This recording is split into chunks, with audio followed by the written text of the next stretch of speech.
Budget 2017 – Moving Forward Together. The past year has been one of rapid and unpredictable change, driven by geopolitics, globalization and technology. These pose new challenges but also open up new opportunities. We must be agile and adaptable, anticipate future challenges and chart new paths in order to succeed. We will partner each other to do this, government, businesses, community groups and individuals, so that everyone can progress together. Budget 2017 is our roadmap. We will build a globally competitive economy which is innovative and connected. At the same time, we will help firms with their immediate concerns and support workers looking for or changing jobs. We will continue to build a caring and inclusive society. We will help Singaporeans with their expenses and support those with greater needs. We will also strengthen community bonds so that we move forward together. We must better protect our environment to ensure our loved ones and future generations have a good quality of life.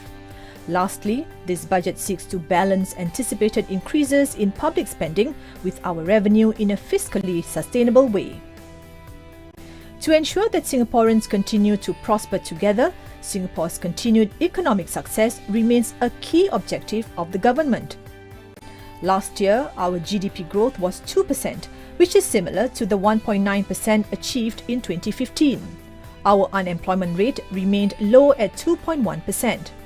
We are not doing badly, but we want to do better. For firms and sectors that are doing well, we will help them seize opportunities and scale up. For sectors that are facing challenges, we will provide support measures to help them with their concerns. In doing so, we can help our businesses better prepare for the future.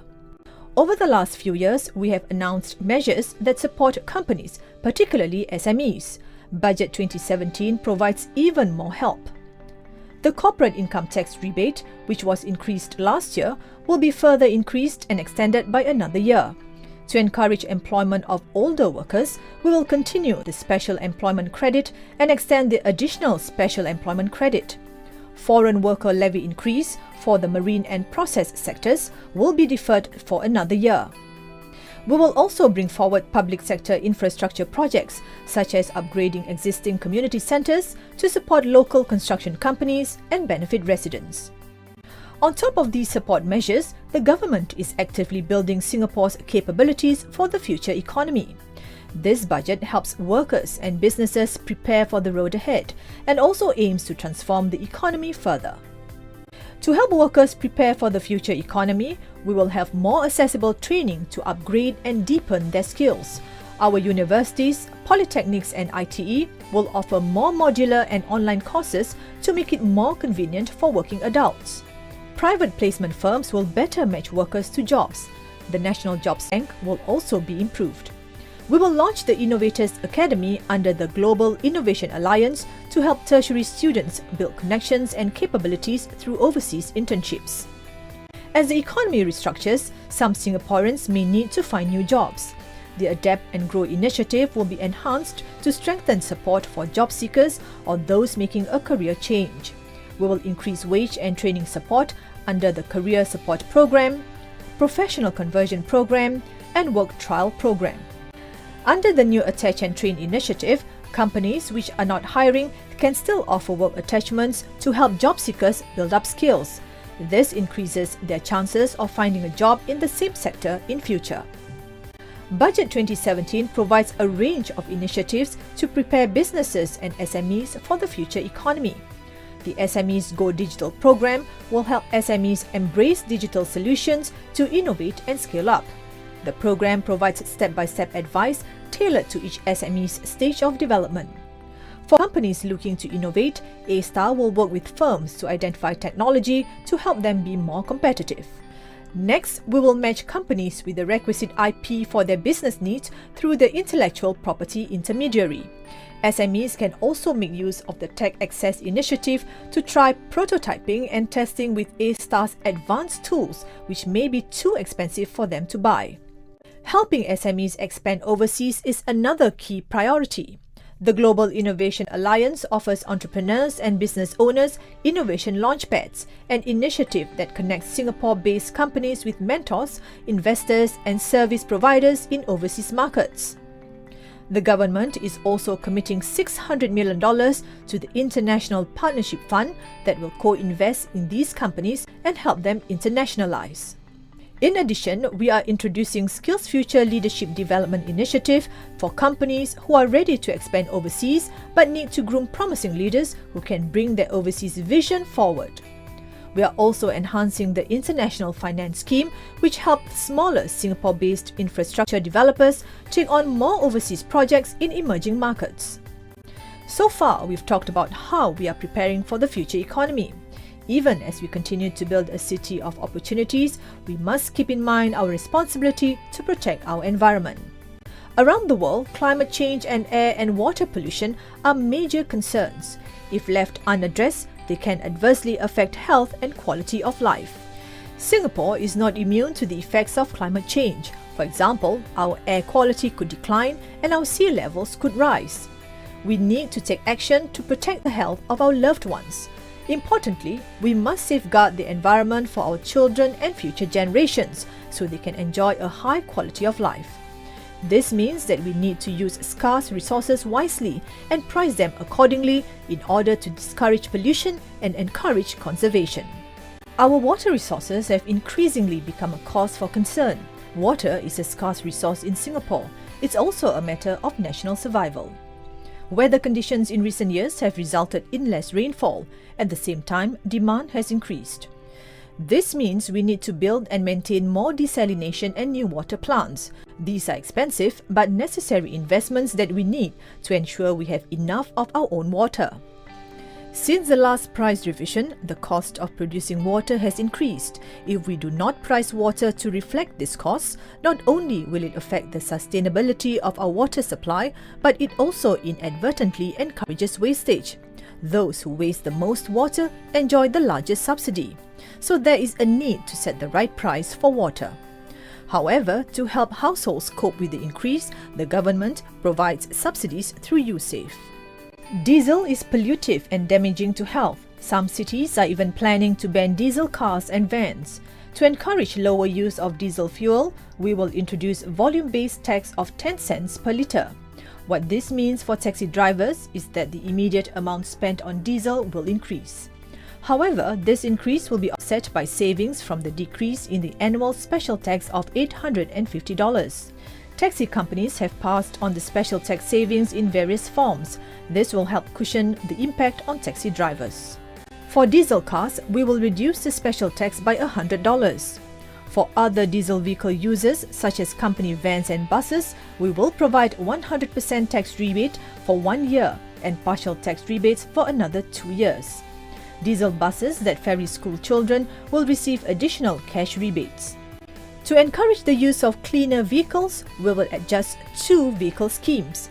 First, we will encourage early replacement of older and more pollutive commercial diesel vehicles by enhancing and extending the early turnover scheme. As an incentive, we will also further enhance the COE bonus period for light goods vehicles.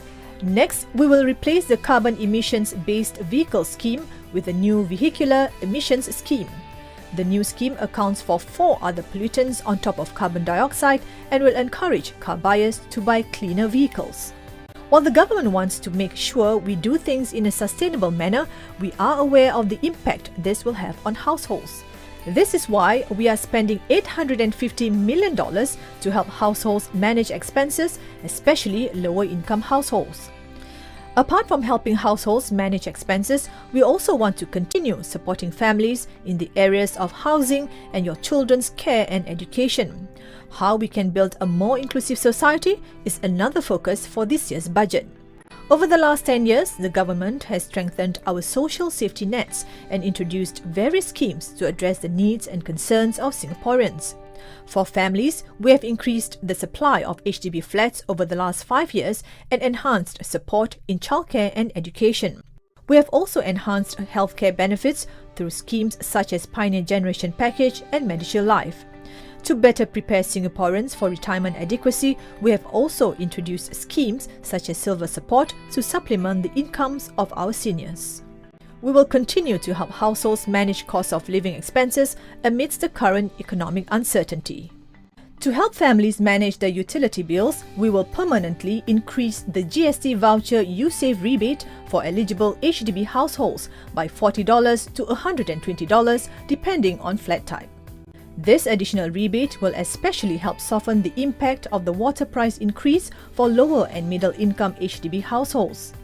This table shows what the water price increase means in terms of monthly bill changes after YouSave rebates. After YouSave rebates, 1 and 2 room HDB households will not experience any water price increase on average. For other HDB flat types, monthly water bills will go up by between $2 and $11 on average after YouSave. This approach rewards those who best conserve water. To further support lower-income households, we will also provide a one-off GST voucher cash special payment of up to $200 for eligible recipients. In total, eligible Singaporeans can receive up to $500 in cash for 2017.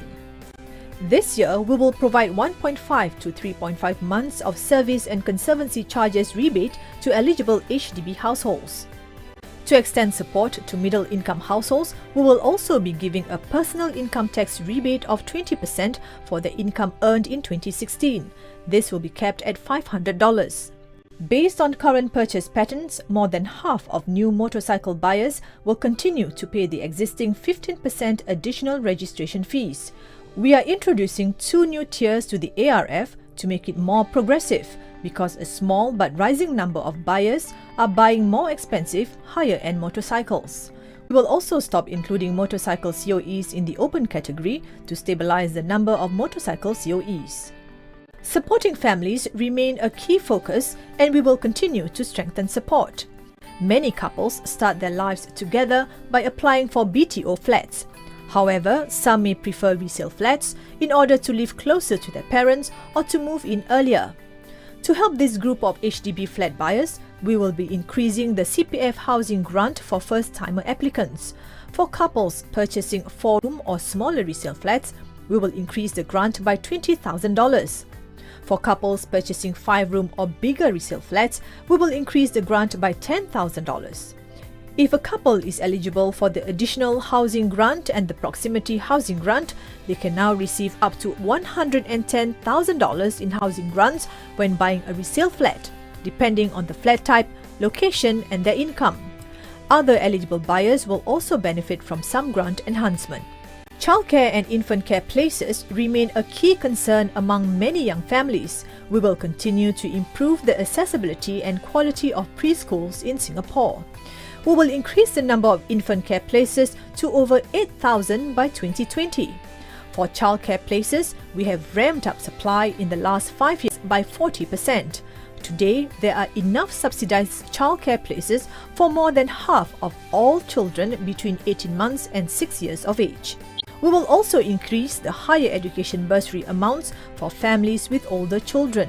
This will provide further help for lower to middle income families to support their children's higher education. We will extend the bursaries to more students by revising the income eligibility criteria. About 12,000 more Singaporean students are expected to benefit from the bursaries. Here are some examples on how the household support measures and rebates support families. Mr. and Mrs. A are a couple with a young son and another child on the way. They are currently living in a rented flat. They are eligible for a variety of benefits, including those under the Marriage and Parenthood Package, as well as GST vouchers and the SNCC rebate. If they are first-timer applicants and buy a 3-room HDB resale flat as their first home, they can also enjoy up to $80,000 in housing grants. This adds up to about $32,520 in cash and other benefits, and up to about $85,000 in CPF benefits. Mr. and Mrs. B are in their 60s and live in a 3-room flat. They are preparing for retirement. They are eligible for various healthcare benefits that will help with their medical costs. Based on the scenario, Mr. B qualifies for silver support and will receive a quarterly payout of $600.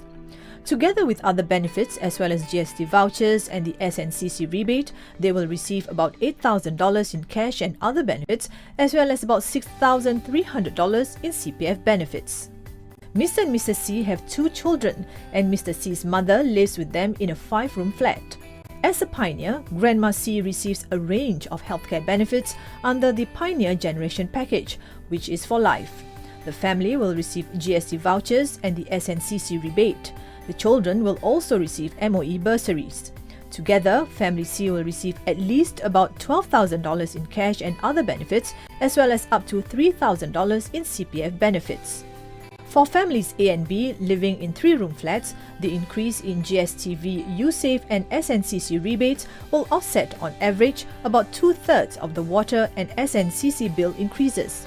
Family C will see an offset of 1/3 or more. The offset is even higher if family members are eligible for GSTV cash special payment. In this example, the cost increases to family A and B will be fully offset. We will continue to look into how we can better support those with greater needs, such as persons with disabilities and people with mental health conditions. One area we will focus on this year is how to better enable and support persons with disabilities. The Enabling Master Plans are 5-year national plans that support this group. We will launch the 3rd Master Plan, which focuses on integrating them into the workforce. We will extend training programs to special education students with moderate intellectual and multiple disabilities to enable them to prepare for employment. We will also set up a Disability Caregiver Support Center that supports caregivers through services such as training and peer support. We must also support those with mental health conditions. Firstly, we will be providing mental health care services in polyclinics to improve delivery of care within the community. Over the next 4 years, we will also build more dementia-friendly communities where residents, businesses and services are trained to look out for and help those with dementia.